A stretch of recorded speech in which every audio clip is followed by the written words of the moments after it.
99% ديال الاشخاص كيخدموا بهذه الطريقه اللي غنوريكم دابا، وهذه صراحه كتخرج على الموتور وكتخرج على الطوموبيل. شنو هي؟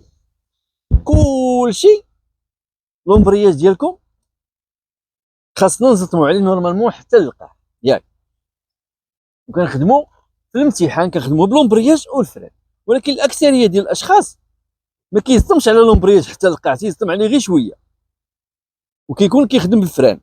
انا غنوري لكم كيفاش كتخدموا بحال هكذا كنخدم.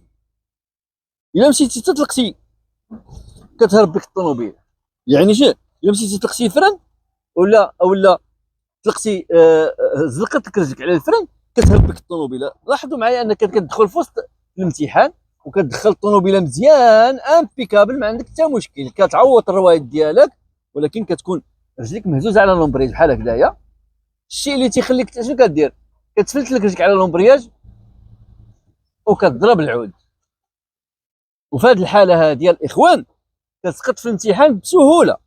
اذا الاخوان المشكل اللي كتعملوا شنو هو انكم كتبغيو تحركوا الطوموبيله بشويه.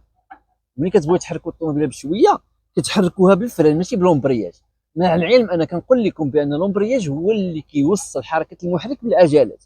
يعني خاصك تطلق اللومبرياج بشويه وغتمشي الطوموبيل بشويه. هانتوما لاحظوا معايا، غنخرج الطوموبيله غير بلومبرياج، ما غنستعملش الفران، وغتخرج الطوموبيله بلاتي هاي بشويه ليها،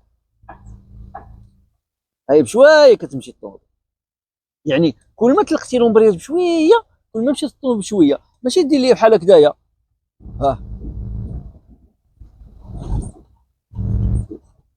هذه ما خدمه ما والو، هذه كتكرفس على الطوموبيل وكتكرفس على راسك، والطوموبيل كتطلب منك سله بلا عنب.